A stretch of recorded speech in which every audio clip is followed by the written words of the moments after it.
Hello everyone, जय हिंद। आज इस वीडियो में हम देखेंगे तुगलक वंश के बारे में और तुगलक वंश में हम देखेंगे मोहम्मद बिन तुगलक के बारे में। आज की जो वीडियो है काफी इंपॉर्टेंट, काफी मजेदार, काफी इंटरटेनमेंट भी होने वाला है, क्योंकि ये जो मोहम्मद बिन तुगलक है अपने आप में ये टॉपिक जो है बहुत ही मजेदार रहता है। ठीक है, और गवर्नमेंट एग्जाम में मोहम्मद बिन तुगलक को लेकर जिस तरह से गवर्नमेंट एग्जाम में पूछते हैं मैं वहां पर आपको डील कर दूंगा। चलिए वीडियो को स्टार्ट करते हैं।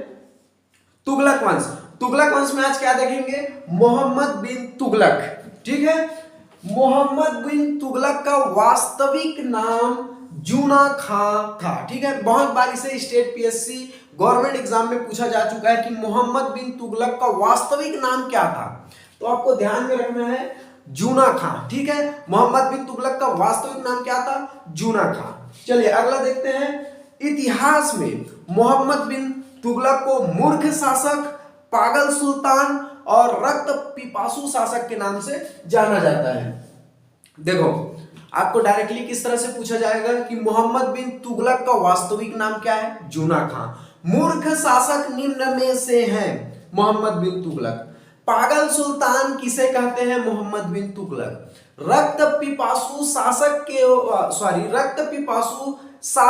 किसे कहते हैं? मोहम्मद बिन तुगलक। तो आपको ध्यान में रखना, और इतिहास में इसे पागल सुल्तान और मूर्ख शासक क्यों कहते हैं आगे हम जानेंगे भी और समझेंगे भी। ठीक है, चलिए अगला देखते हैं। इसके समय मोरक्को यात्री इब्न बतूता भारत आया था। देखो, ये जो जितने भी फैक्ट्स मैंने सेलेक्ट हुए हैं और जितने भी मेरी वीडियो आती है बहुत महत्वपूर्ण रहती है। एक एक जो मेरे मुंह से शब्द निकलते हैं बहुत इंपॉर्टेंट रहते हैं। आपसे डायरेक्टली एक क्वेश्चन पूछा जाएगा, जब मोरक्को यात्री, सबसे पहले तो ये ध्यान रखिए कि मोरक्को यात्री निम्न है इब्न बतूता। ठीक है, आपको इस तरह से क्वेश्चन पूछा जाएगा। जब ये मोरक्को कहां का रहने वाला था? मोरक्को यात्री इब्न बतूता जब भारत आया तो उस टाइम पर शासक कौन था? मोहम्मद बिन तुगलक। डायरेक्टली ऐसे ही क्वेश्चन पूछे जाते हैं। जब मोरक्को यात्री इब्न बतूता जब भारत आया तो उस समय शासक कौन था? तो मोहम्मद बिन तुगलक। ठीक है, आपको किस तरह से इसी को पूछ दिया जाएगा, इब्न बतूता कहां का था? ठीक है, मोरक्को का। तो मोरक्को यात्री निम्न में से है इब्न बतूता। मोहम्मद बिन तुगलक के समय जो मोरक्को यात्री जो है भारत आया था उसका क्या नाम है? Ibn Battuta. इस तरह से गवर्नमेंट एग्जाम में उलट पुलट करके क्वेश्चन पूछे जाते हैं, और जिस तरह से पूछे जाते हैं मैं वहां पर आपको हमेशा डील करता चला जाता हूं ताकि आपको फॉर्मेट भी पता रहे। ठीक है, हमने कितने फैक्ट्स देख लिए। तुगलक वंश को, इसका जो वास्तविक नाम क्या था? जूना खां। इसे मूर्ख शासक, पागल सुल्तान, रक्त पिपासु शासक भी कहते हैं। इनके समय पर मोरक्को यात्री इब्न बतूता भारत आया था। ठीक है, ये इतने फैक्ट्स आपको याद हो गए और अच्छे से समझ आ गए होगा, ऐसा मैं आशा करता हूं। चलिए आगे बढ़ते हैं। जूना खां ने, यानी कि जूना खां किसका नाम है? मोहम्मद बिन तुगलक का ही नाम है, कंफ्यूजन मत होना। ये मोहम्मद बिन तुगलक बोलूं या जूना खान बोलूं एक ही है। जूना खां ने एक नए विभाग दीवान ए कोही मतलब कृषि विभाग की स्थापना की। डायरेक्टली आपसे ये क्वेश्चन पूछा जाता है कि मोहम्मद बिन तुगलक ने कौन से एक नए विभाग की स्थापना की, तो अगर आपको दीवान ए कोही पूछे तो इस पर ऑप्शन टिक लगाना है। दीवान ए कोही कृषि विभाग कहते हैं, इतना आपको ध्यान में रखना है। अगर आपसे यह पूछ दिया जाए कि मोहम्मद बिन तुगलक ने निम्न में से किस विभाग की स्थापना की, अगर ऑप्शन में कृषि विभाग है तो कृषि विभाग आएगा, अगर ऑप्शन में दीवान ए कोही है तो दीवान ए कोही आएगा। ठीक है, जितने फैक्ट्स करा रहा हूं बहुत इंपॉर्टेंट है मोहम्मद बिन तुगलक को लेकर, इसके अतिरिक्त मत देखिएगा। चलिए अगला देखते हैं। मोहम्मद बिन तुगलक के कार्य जिसके कारण इसे पागल सुल्तान कहते हैं।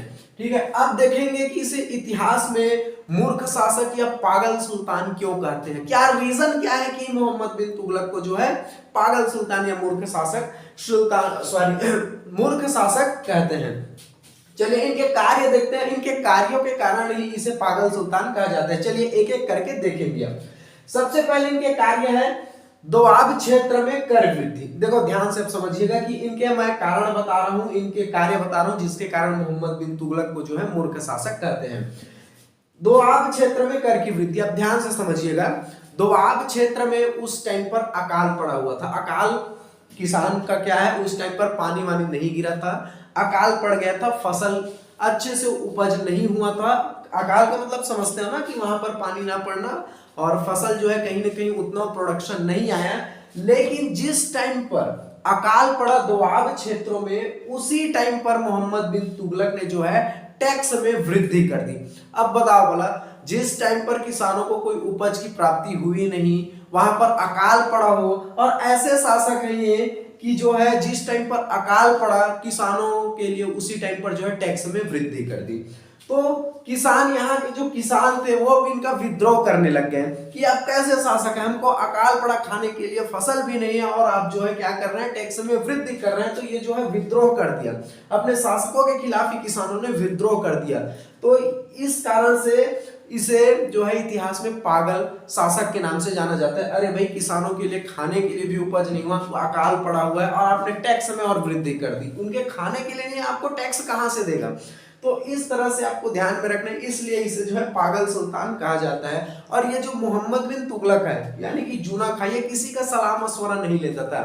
आज भी देखो, कोई भी स्टेट में चाहे सीएम हो, चाहे इंडिया लेवल पर प्रधानमंत्री हो, उनके कैबिनेट सेक्रेटरी, चीफ सेक्रेटरी रहते हैं, जो उसे जो है, ये जो सेक्रेटरी होते हैं हर काम के लिए जो है प्रधानमंत्री हो, चाहे सीएम हो, चाहे कैबिनेट मंत्री को हमेशा सलाह देते रहते हैं। किसी मान के चलो कोई स्कीम लाना है, कोई नया नियम कानून लाना है, तो ये चीफ सेक्रेटरी उनको सलाह देते हैं। कोई नया मान के चलो कोई योजना है, कोई स्कीम है, कोई लोगों के लिए कोई बढ़िया काम करना है, तो ये चीफ सेक्रेटरी उनको सलाह देते हैं कि ऐसा कीजिए, अब इतने दिन में ये काम हो जाएगा, इतना बजट आएगा, ठीक है। सारे सलाह मशवरा लेते हैं ये बड़े बड़े प्रधानमंत्री, सीएम, कोई भी स्टेट का सीएम है।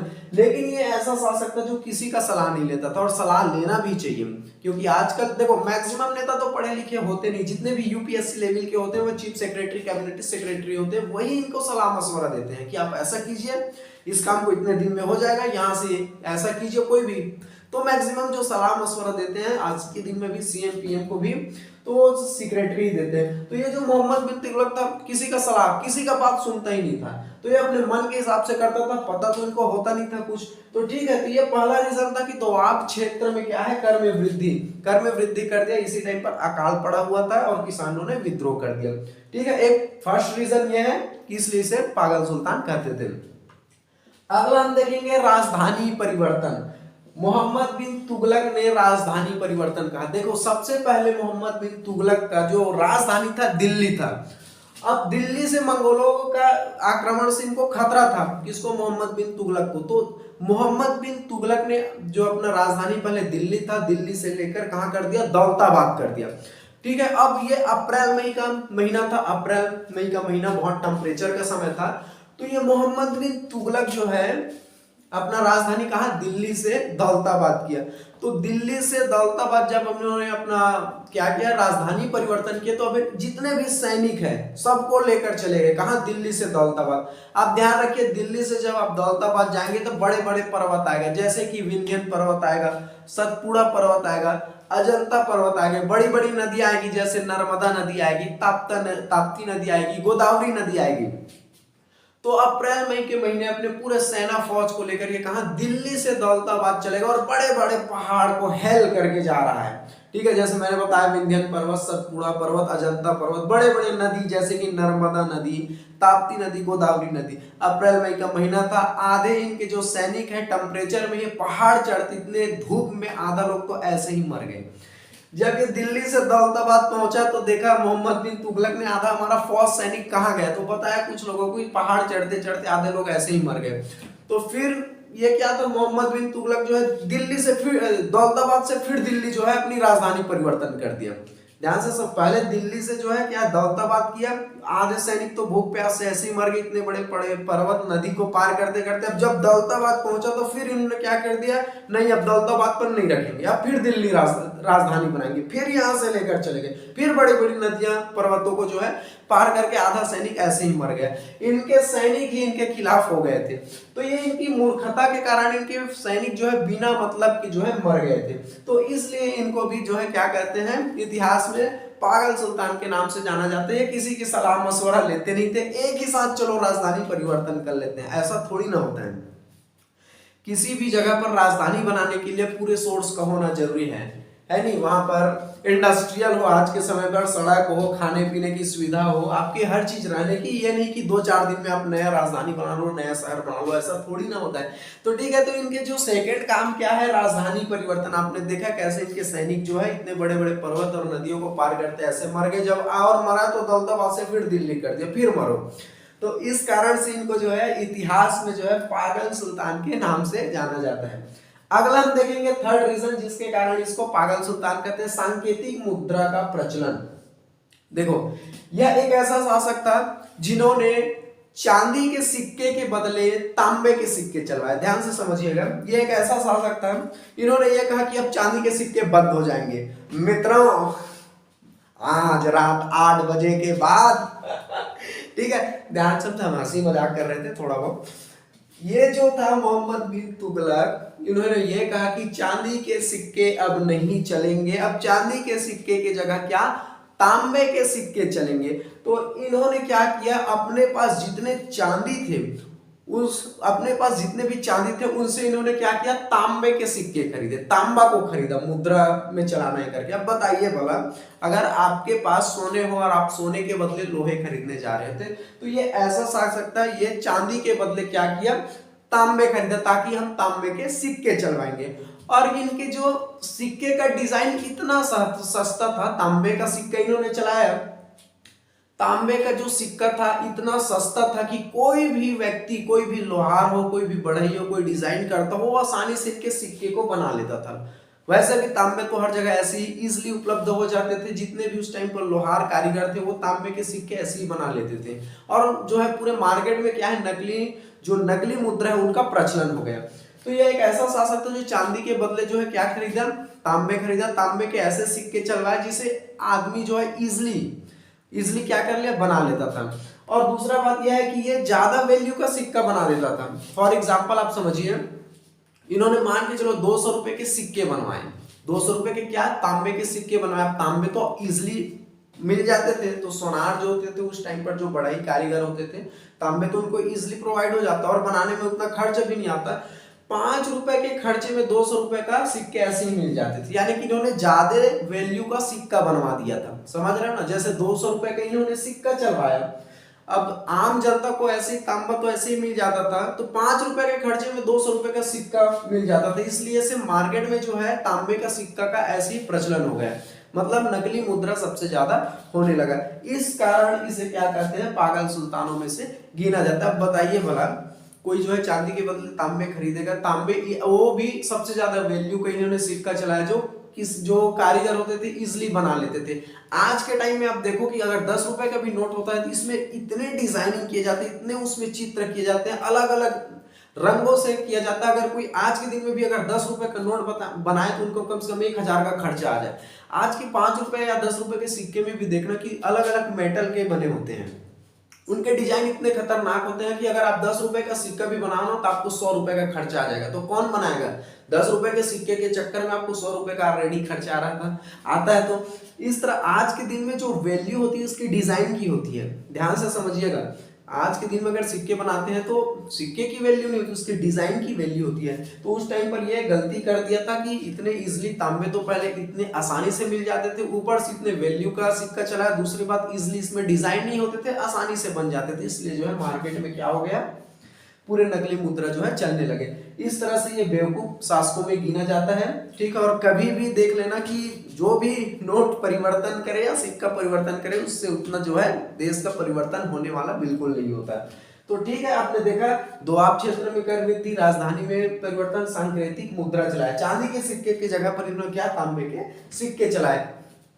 चलिए अगला देखते हैं, खुरासान अभियान। इनका चौथा जो कारण है आपको ध्यान में रखना है, जिस कारण इसे क्या कहते हैं, मूर्ख शासकों में गिना जाता है, खुरासान अभियान। ईरान में एक जगह है खुरासान, और खुरासान में इन्होंने युद्ध करने के लिए किसने, मोहम्मद बिन तुगलक ने 3 लाख सैनिक इकट्ठा किए। फिर से मैं बता दूं, खुरासान अभियान को लेकर डायरेक्टली आपको किस तरह से क्वेश्चन पूछे जाते हैं, मैं फॉर्मेट वहां पर भी आपको बता दूंगा, ठीक है।